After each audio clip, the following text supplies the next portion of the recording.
أعوذ بالله من الشيطان الرجيم.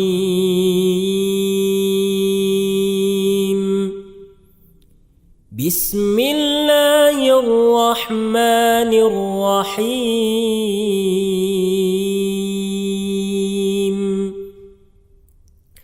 عَمَّ يتساءلون عن النبأ العظيم الذي هم فيه مختلفون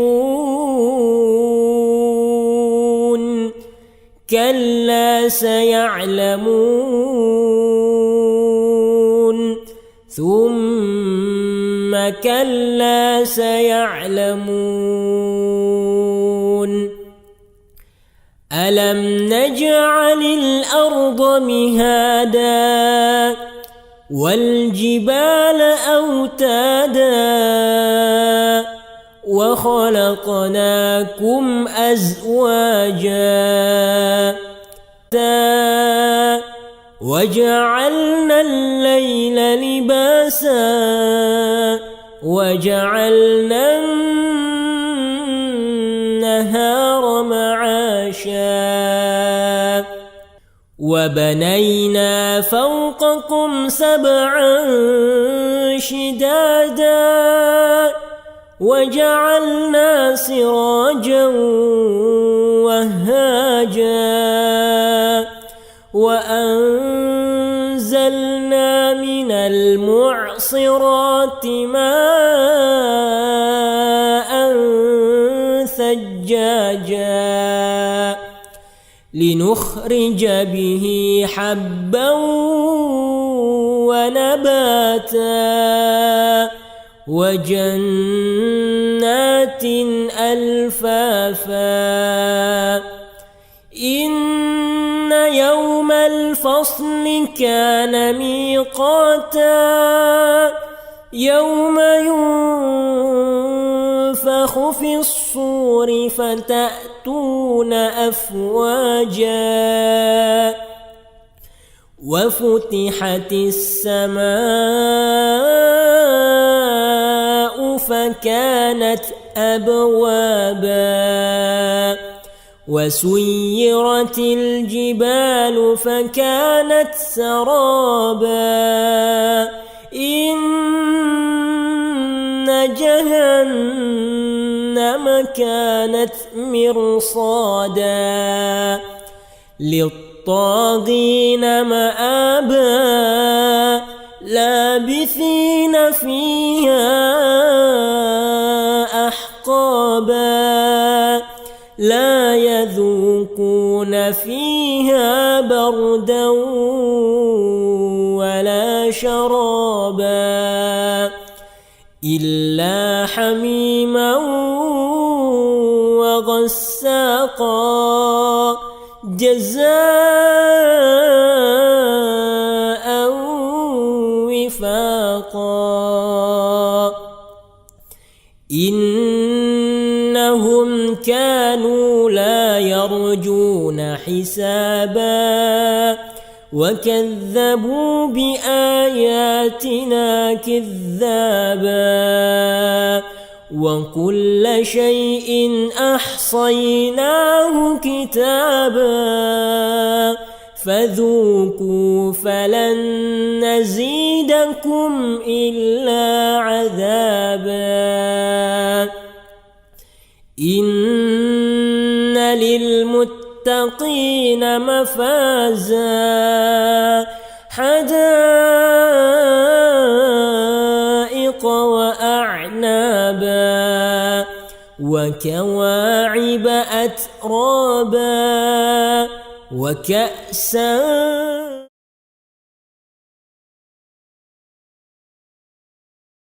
ونعوذ بالله من شرور أنفسنا وسيئات أعمالنا من يهده الله فلا مضل له ومن يضلل فلا هادي له وأشهد أن لا إله إلا الله وحده لا شريك له وأشهد أن محمدا عبده ورسوله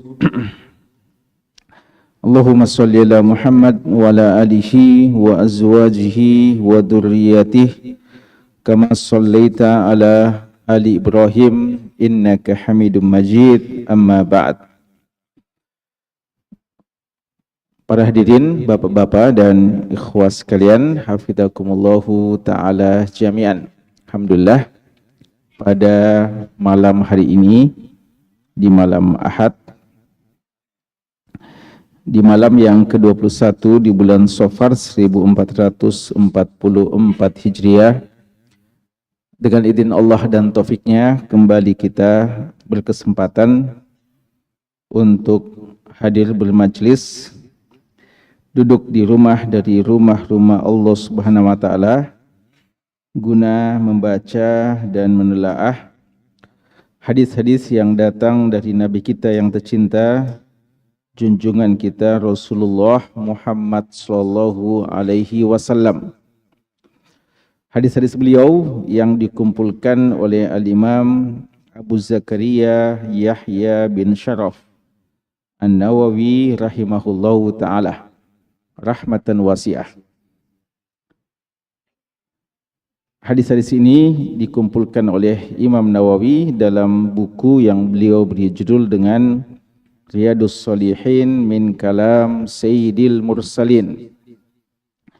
Riyadus Shalihin, tamannya orang-orang soleh, min kalami Sayyidil Mursalin, yang berisikan sabda dari pemimpin para rasul, yaitu Nabiullah Muhammad sallallahu alaihi wasallam.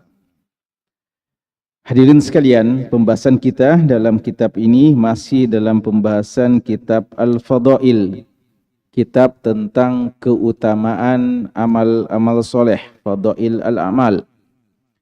Dan pembahasan kita masih dalam pembahasan tentang bab fadli qiyami al-lail, bab tentang keutamaan qiyamul lail atau keutamaan salat malam.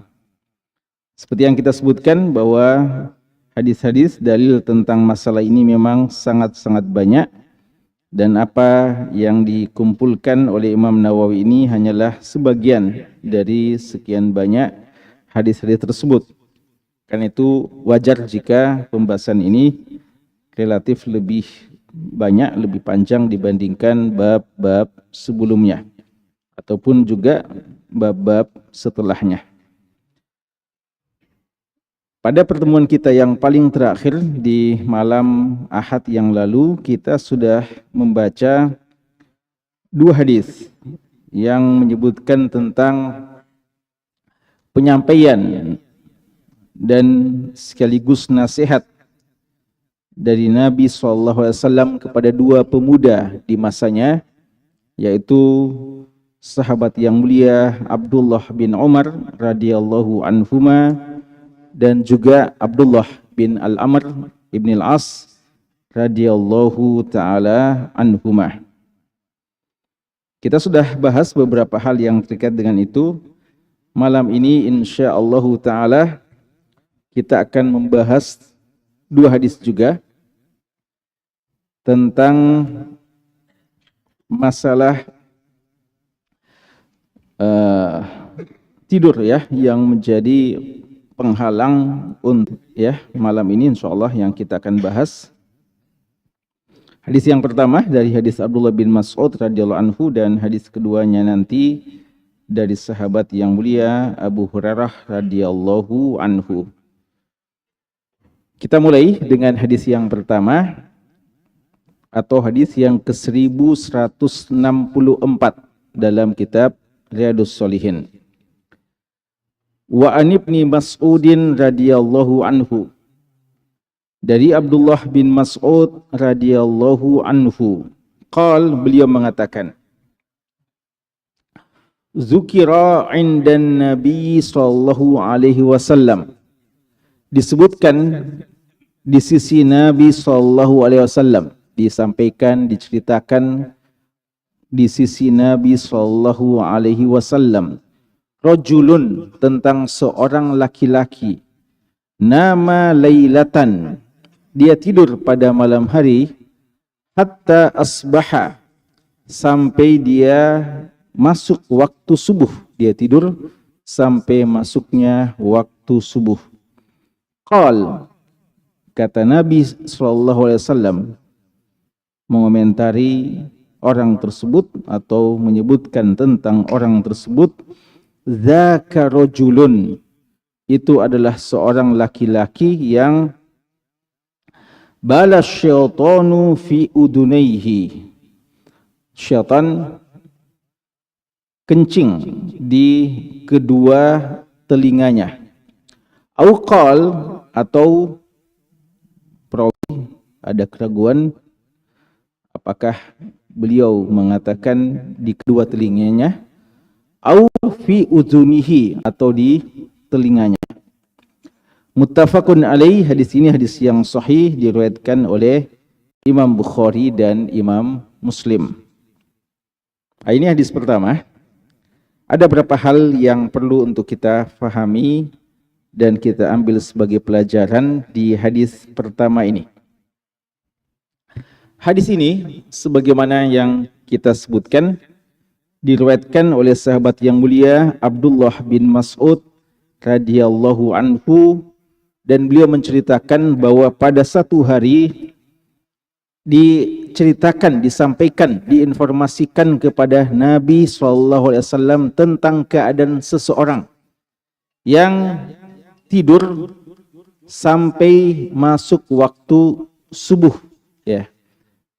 Jadi hatta asbaha ini tidak diartikan sampai masuk waktu pagi hari terbit matahari, ya, tapi masuk waktu subuh, ya, waktu subuh masuk. Bagaimana dengan orang ini?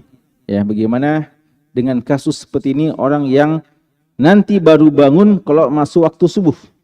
Artinya tidak bangun malam hari, tidak bangun qiyamul lail, tidak ada sholat lailnya. Walaupun mungkin masih sempat melaksanakan sholat subuh tepat waktu, ya. Jadi ini kasusnya, ya. Tentu saja qiyasul aula, ya, gimana lagi kalau yang dia nanti bangun pada saat matahari telah terbit. Dan hal ini menunjukkan kepada kita bahwa ini masalah-masalah yang sering dipersoalkan, diangkat, ya, pada sisi Nabi SAW. Masalah-masalah yang mungkin sifatnya pribadi, ya, tapi terkait dengan masalah yang sangat penting, yaitu persoalan sholat. Jadi hal-hal yang seperti ini patut untuk selalu dibicarakan, patut untuk dipermasalahkan, dipersoalkan. Ya, ketika ada seorang yang punya masalah sulit sholat, sulit ibadah, dan justru mudah berbuat maksiat, maka jangan dia anggap sebagai suatu hal yang sepele, yang tidak perlu diangkat ke seorang da'i atau seorang alim umpamanya, atau seorang ustadz. Bahkan seharusnya dianggap inilah masalah yang paling penting dalam kehidupannya, yang dia minta untuk segera cari solusi, ya, dan tidak dia biarkan berlarut begitu saja, ya. Kadang kita dalam masalah-masalah yang seperti ini kita biarkan begitu saja, ya. Nanti kalau ada masalah-masalah yang sifatnya duniawi, ini yang kadang kita jadikan persoalan terbesar dalam kehidupan kita, ya. Padahal masalah-masalah seperti ini sampai dibicarakan di sisi Nabi SAW. Siapa orang ini? Di sini dikatakan rajulun, seorang laki-laki. Kata Ibnu Hajar rahimahullahu taala, saya tidak mendapatkan riwayat yang tegas menunjukkan dan menyebut nama siapa laki-laki tersebut. Namun dalam beberapa riwayat ada dikatakan Abdullah bin Mas'ud mengatakan anna sahibakum, ya, beliau menyampaikan kepada orang-orang yang ada di sekitarnya bahwa sahabat kalian itu tidak bangun kecuali pada waktu subuh. Berarti kira-kira siapa yang dimaksudkan anna sahibakum?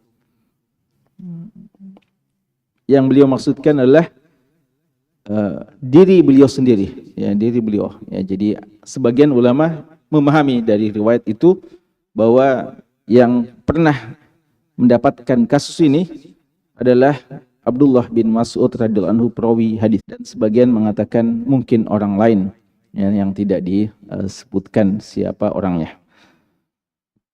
Tapi ya ala kulli hal, ya, sering kita sebutkan kaidah dalam masalah yang seperti ini, al-ibrah bi umumil lafz la bi khusus as-sabab, bahwa dalam mengambil pelajaran hukum kita melihat saja keumuman persoalannya, kasusnya gimana, dan tidak terlalu penting bagi kita siapa yang mengalami masalah tersebut, karena hukum ini secara umum berlaku untuk semuanya, walaupun mungkin awal kali diangkat pada orang-orang tertentu. Ya, mungkin masalah ini pertama kali diangkat, diutarakan, dipertanyakan kepada Nabi sallallahu alaihi wasallam terkait dengan orang-orang tertentu. Tapi apa yang beliau katakan kepada orang tersebut berlaku juga kepada siapa saja yang punya kasus dengan kasus yang sama.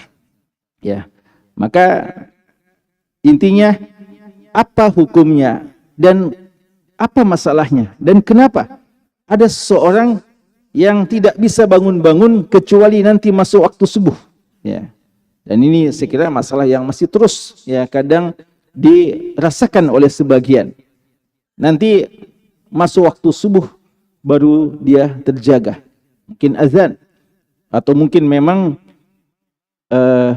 ada, ya, mungkin menjelang, ya, sholat subuh baru dia terbangun. Intinya dia tidak bangun sholat lail, ya, tidak bangun sholat lail. Sebagian ulama kita mengatakan bahwa yang dimaksudkan di sini tidak bangun adalah tidak melaksanakan sholat wajib. Mungkin dia tidak sampai mengerjakan juga sholat isya, tertidur sampai dia nanti baru bangun sudah waktu subuh. Maka sangat patut orang ini memang dicelah dan tercelah, karena luput darinya sholat yang wajib, yaitu sholat isya. Ya, mungkin dia tertidur, nanti terjaga, terbangun pada waktu sudah masuk waktu sholat subuh. Jadi ada sholat wajib yang ditinggalkannya. Dan banyak ulama kita mengatakan, ya, bahwa difahami dari hadis ini bukan sholat wajib yang dia tinggalkan, tapi memang sholat lail. Dan ini yang dipilih oleh Al-Imam An-Nawawi rahimahullah ta'ala. Makanya Imam Nawawi sebutkan ini di bab tentang apa? Keutamaan sholat lail, ya. Imam Nawawi tempatkan hadis ini dalam bab tentang keutamaan sholat lail. Seandainya Imam Nawawi dan ulama yang lain memahami hadis ini tentang luput sholat wajib seperti sholat isya umpamanya, atau mungkin ada orang yang sampai sholat maghrib karena capek sekali dia tidur, ya, lalu nanti terjaga nanti masuk waktu subuh, ya, maka tentu mereka tempatkan hadis ini dalam bab-bab tentang keutamaan dan pentingnya sholat maghrib atau tentang pentingnya sholat isya. Tapi umumnya kebanyakannya ulama kita menempatkan hadis ini dalam bab tentang keutamaan sholat lail, ya, tentang keutamaan sholat lail, menunjukkan bahwa tidak sholat lail saja sudah merupakan persoalan. Bahkan disebutkan dalam hadis ini kenapa sampai terjadi yang seperti itu. Karenanya, ya, Hasan Al-Basri dan yang lainnya mengatakan tidak bangun sholat lail dan baru terjaga nanti ketika subuh sudah masuk, dia merupakan satu hal yang kekurangan, suatu hal yang aib yang sebenarnya perlu untuk dipersoalkan, ya. Dan kita sudah pernah bahas tentang pandangan yang sebagian ulama kita seperti Imam Ahmad dan Imam Abu Hanifah tentang sholat witir, ya, karena ini sholat witir sholat yang paling minimal untuk rangkaian sholat lail, dan dia adalah sholat penghujung malam. Ya, kata Imam Abu Hanifah bahwa sholat witir adalah wajib, dan ini yang diperpegang oleh mazhab Hanafiyah. Dan Imam Ahmad ketika ditanya tentang orang yang tidak menyengaja atau tidak berusaha untuk salat witir, beliau mengatakan innahu rajulun su, ya, dia seorang laki-laki yang tidak baik, ya. Jadi laki-laki yang tidak baik. Bukan cuma orang yang tidak salat subuh, ya, biar dia rajin salat subuh tapi tidak memperhatikan salat witir, bagi sebagian ulama kita ini sudah menunjukkan bahwa ada persoalan pada dirinya, ya. Kadang sebagian kita merasa dia sudah begitu baiknya, begitu solehnya, mungkin karena melihat orang-orang yang ada di sekitarnya yang sholat subuh pun, ya, banyak yang ketinggalan, banyak yang tidak perhatikan.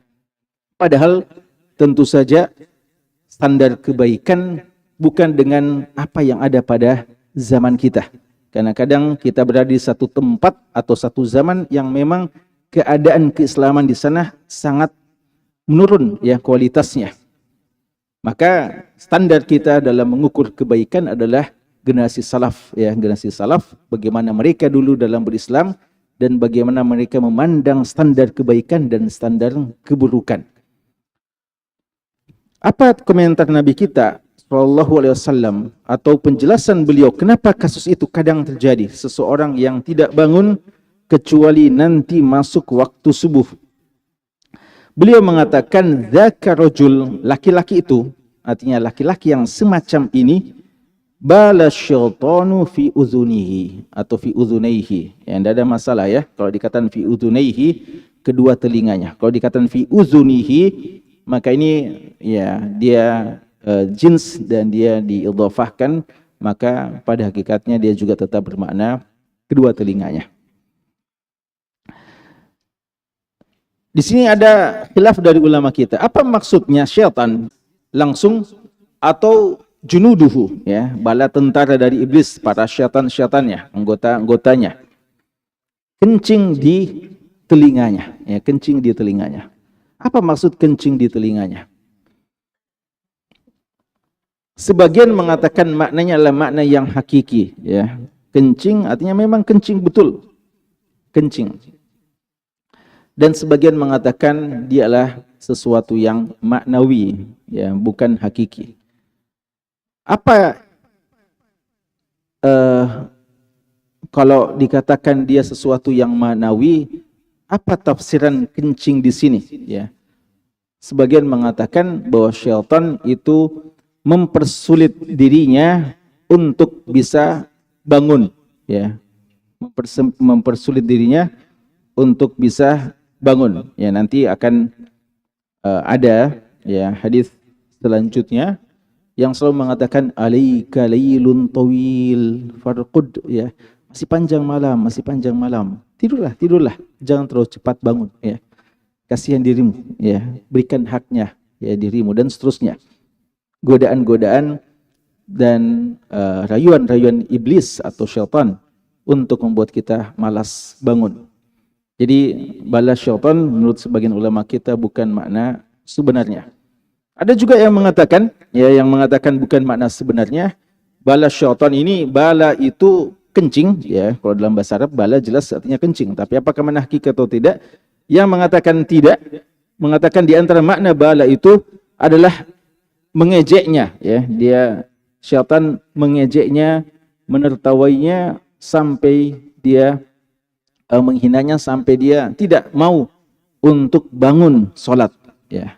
Dan orang Arab kadang mengibaratkan ejekan itu dengan kencing, ya. Jadi bala dalam istilah bahasa Arab kadang sebagai kata untuk menggantikan makna ejekan.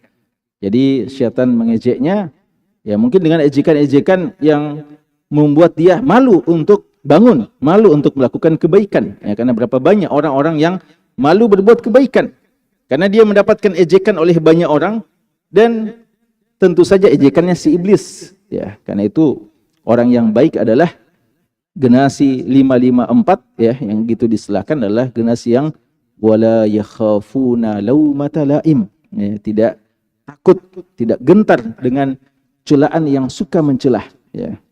Karena dia tidak peduli dengan penilaian orang lain, baginya adalah bagaimana menurut Allah dan Rasulnya, ya.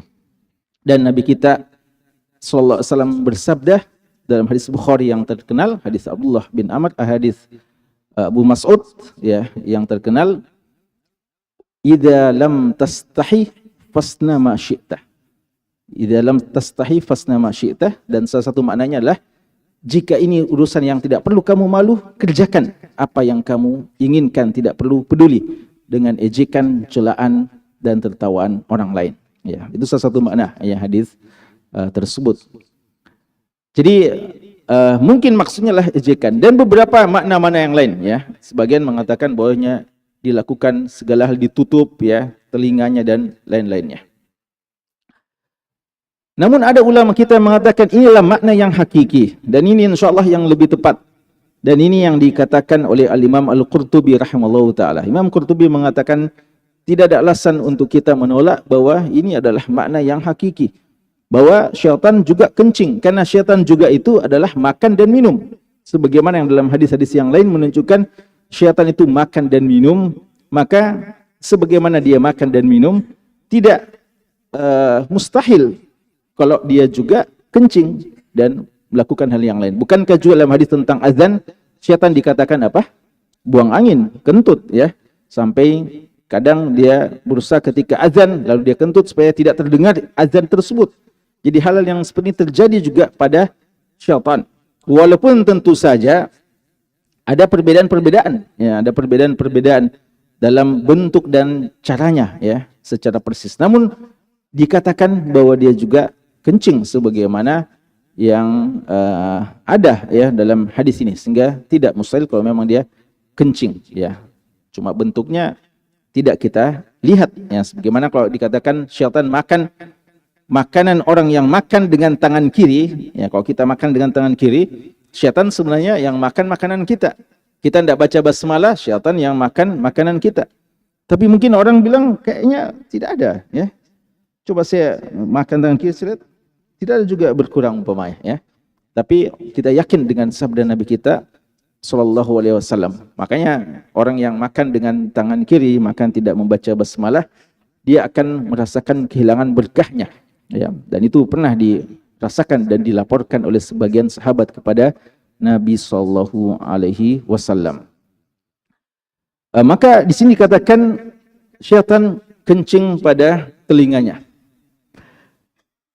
Ada yang mengatakan, Tibi mengatakan, seorang ulama kita mengatakan, kenapa mesti telinganya? Padahal kalau tidur itu yang paling penting matanya. Seorang dikatakan tidur kalau tertutup matanya atau tertutup telinganya? Ya, kalau orang tidur telinga tetap terbuka ya, biasanya umumnya. Ada juga orang tutup telinganya kalau mau tidur ya. Tapi yang dikatakan tidur itu ketika tertutup matanya. Kenapa tidak dikatakan bala syaitanu fi ainaihi? Syaitan kencing di kedua matanya. Karena itulah sebenarnya supaya tidak terbuka matanya. Ya, tidak terbuka matanya. Beliau menjawab ya, beliau mengajukan masalah ini dan beliau menjawab sendiri. Ini sebagai takkid penguat bagaimana nyenyaknya orang tersebut ya, bagaimana syaitan memang itu berusaha untuk menjadikan dia tidur dengan senyenyak-nyenyaknya. Karena ada orang yang kadang tidur, dia bilang, saya dengar jantung tadi malam itu, cuma saya ngantuk sekali, saya tidak mau buka mata saya. Ya. Tapi masih ada sedikit dia dengar-dengar. Ya. Tapi dia sudah setengah tidak sadar. Ya. Jadi dia ngaku tidur, tapi dia bilang, saya juga dengar sedikit apa yang antum bilang. Ya. Berarti kadang ya orang yang tidur, dikatakan tidur tapi masih sempat mendengarkan sebagian dari percakapan kita. Ini syaitan memang sudah kencing di telinganya sehingga tidak ada sama sekali yang dia rasakan, tidak sadar sama sekali ya. Sehingga ya azan yang berkumandang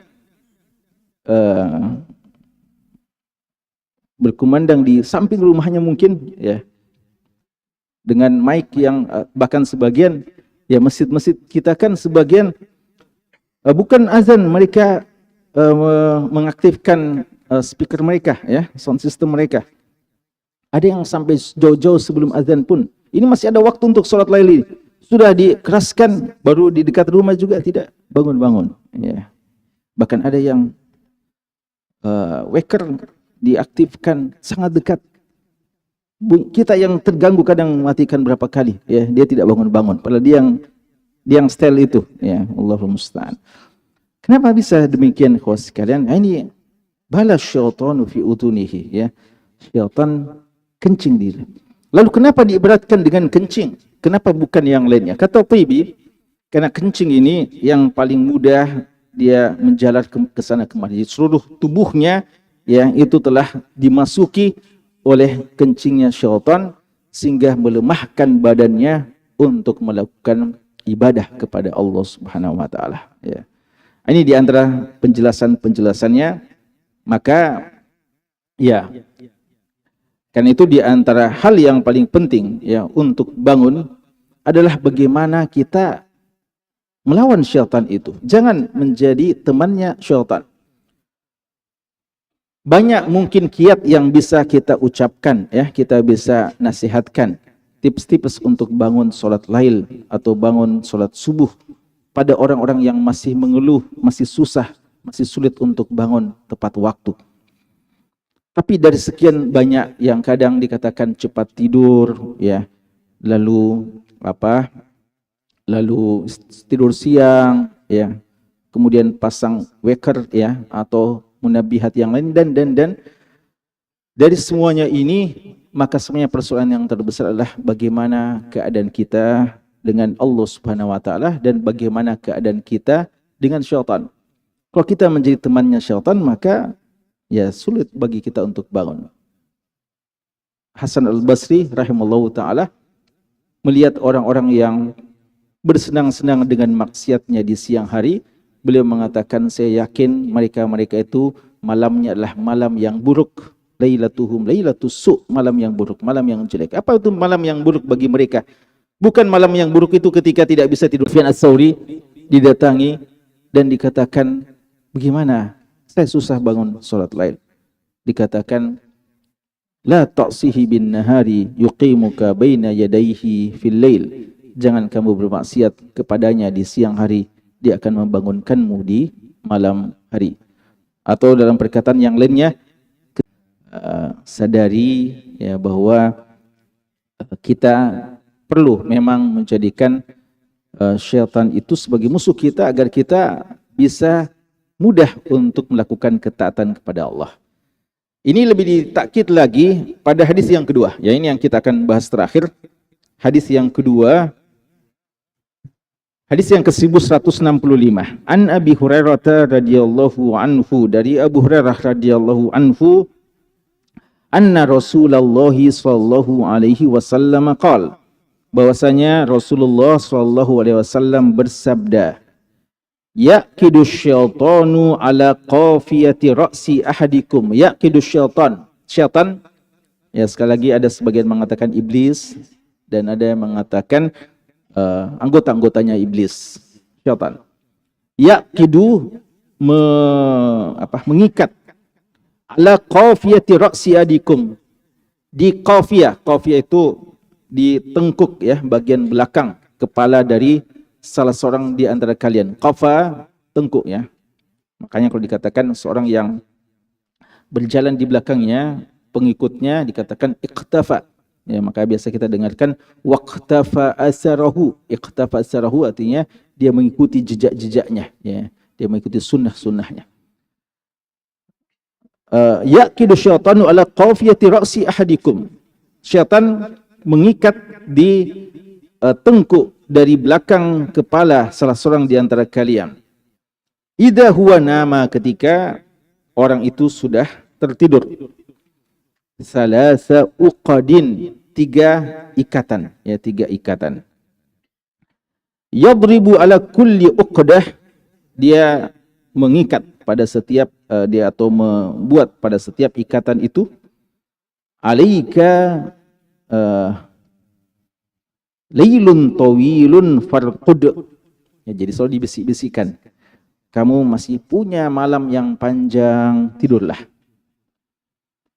Fa in istaiqadha, kalau seseorang itu bangun, fa dzakarallaha ta'ala, lalu dia berzikir kepada Allah, in hallat uqdah, maka terurai satu ikatan, lepas satu ikatan itu. Fa in tawaddo'ah, kalau dia pergi berwudu, in halat uqdah, lepas lagi satu ikatan kedua. Fa in shalla, maka jika dia salat, in halat uqdah, maka lepaslah ikatan tersebut. Fa asbaha syaitanun a'far. Fa asbaha nasyita, maka dia akan bangun di pagi hari, di subuh hari dalam keadaan nasyit, semangat. Thayyiban nafsi, hati yang baik, perasaan yang enak. Wa illa, dan jika tidak, asbaha, dia akan bangun di pagi hari, khabithan nafsi, dalam keadaan jiwa yang buruk, kaslan dan malas. Ya, muttafaqun alaih. Hadis ini hadis yang sahih, diriwayatkan oleh Imam Bukhari dan Imam Muslim. Ada berapa kesimpulan dan pelajaran penting terkait dengan hadis kita ini. Hadis kita ini juga mengabarkan tentang berita gaib. Berita yang tidak mungkin bisa datang kecuali dari Allah dan Rasulnya. Ya, kecuali dari Allah dan Rasulnya. Dan bagi kita, inilah di antara makna alladzina yu'minuna bil ghaib. Ya. Ciri orang-orang bertakwa itu, salah satu ciri pentingnya, di antara yang paling pertama Allah sebutkan, beriman kepada yang gaib. Jadi yang gaib itu, di antara yang wajib kita yakini adalah yang seperti ini.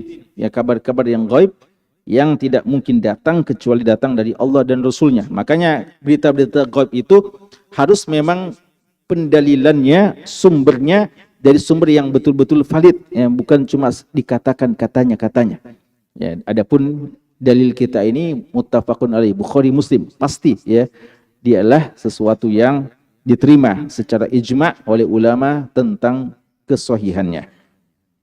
Di antara berita gaib yang disampaikan oleh Nabi kita sallallahu alaihi wasallam, bahwa di antara kerja syaitan.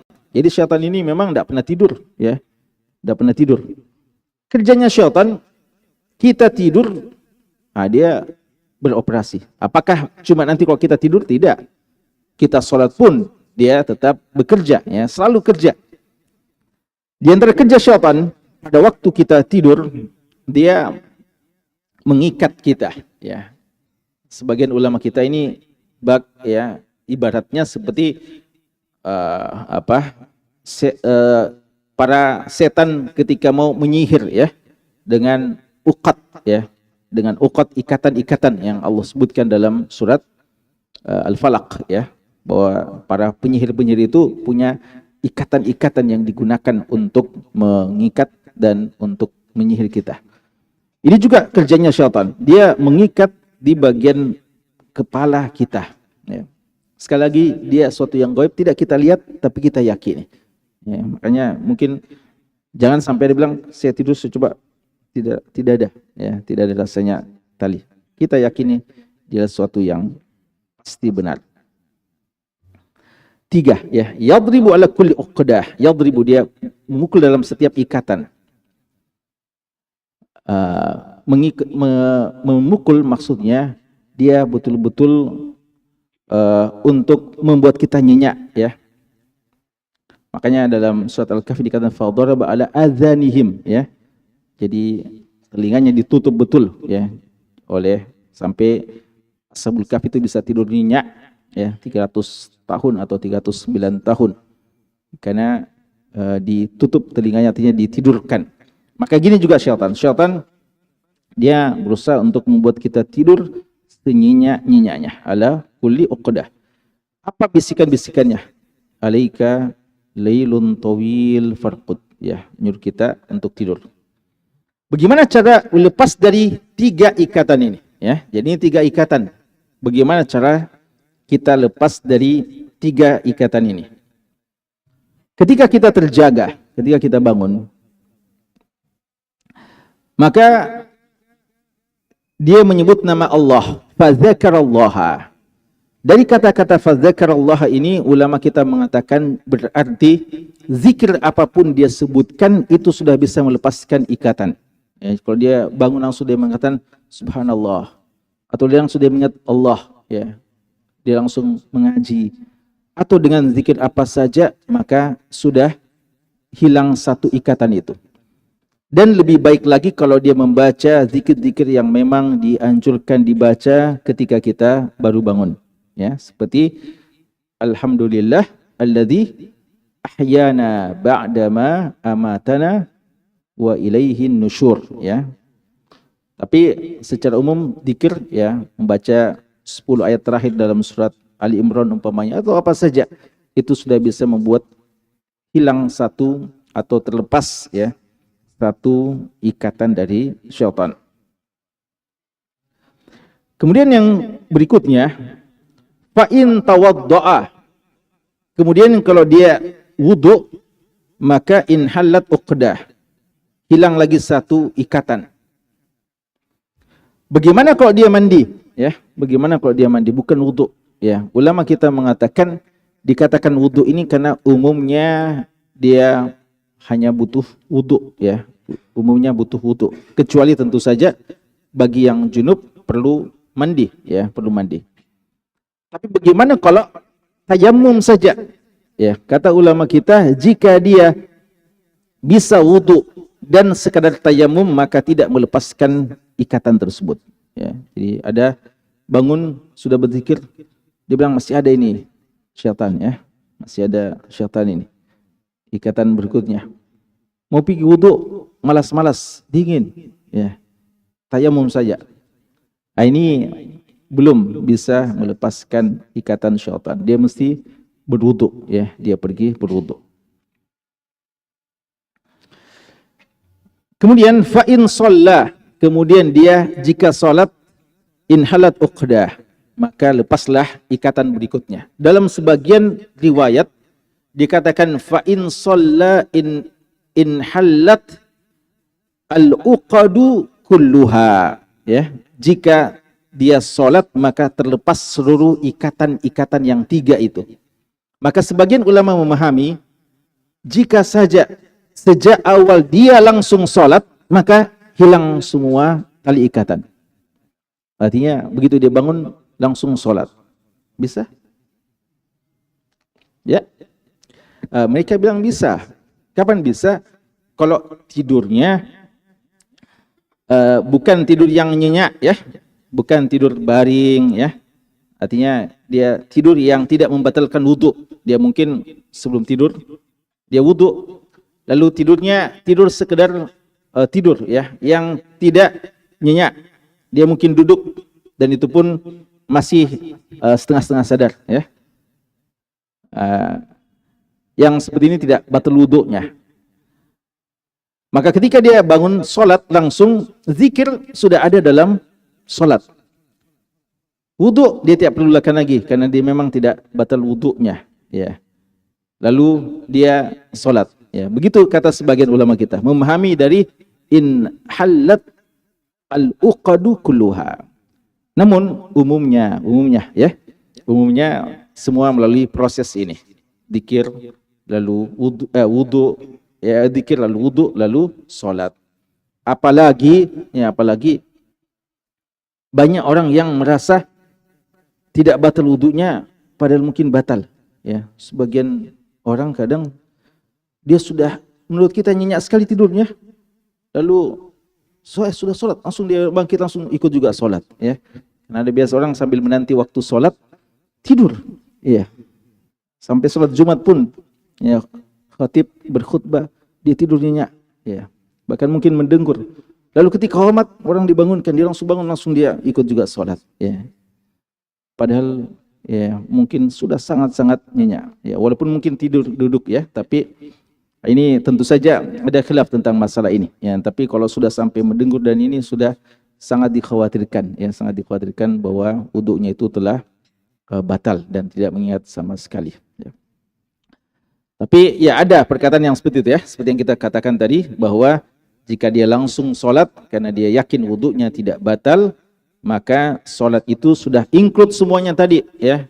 Zikir karena dalam surat ada zikir dan syaitan akan lepas dari ikatannya.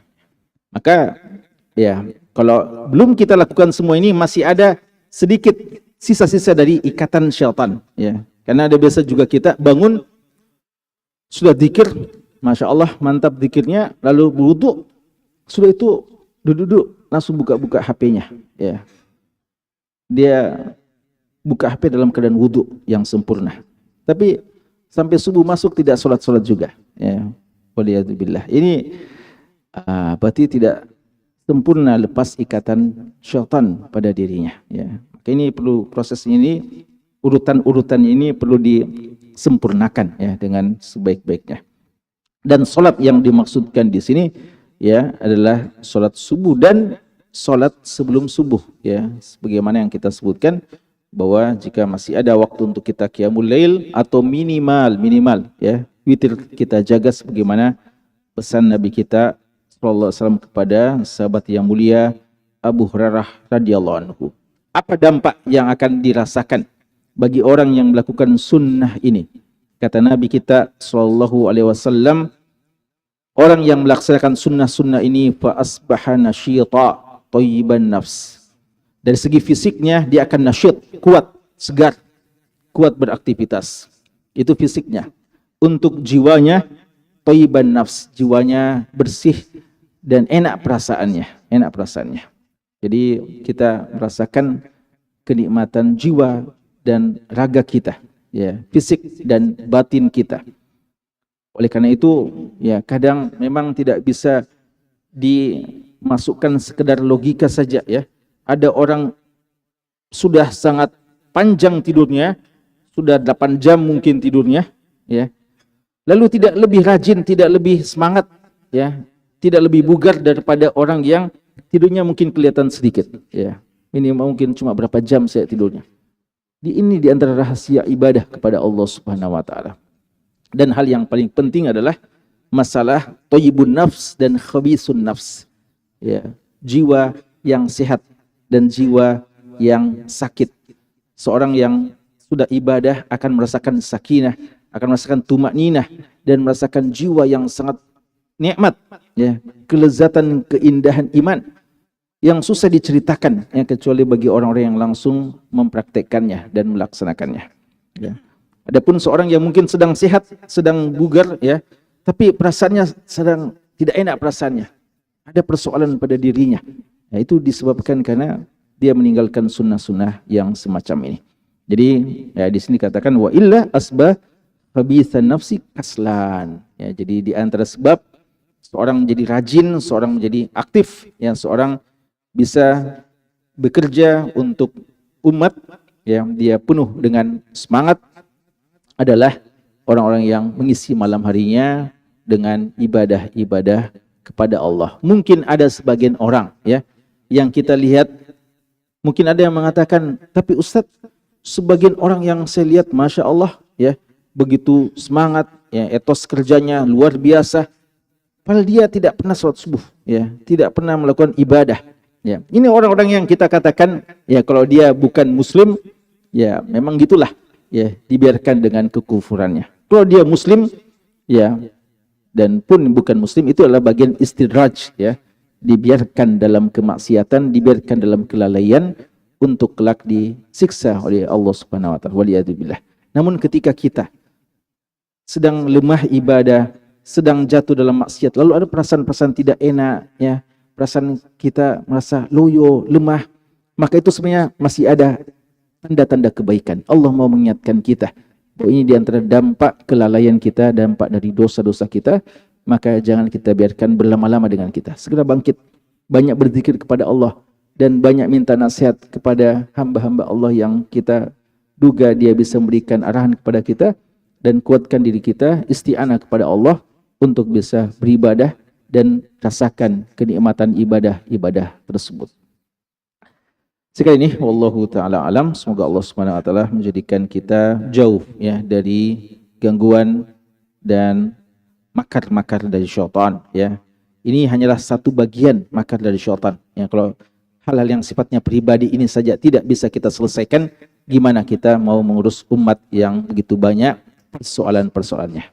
Barakallahu fikum, hadanallahu wa iyyakum Wa sallallahu ala nabiyyina Muhammadin wa ala alihi wa sahbihi wasallam.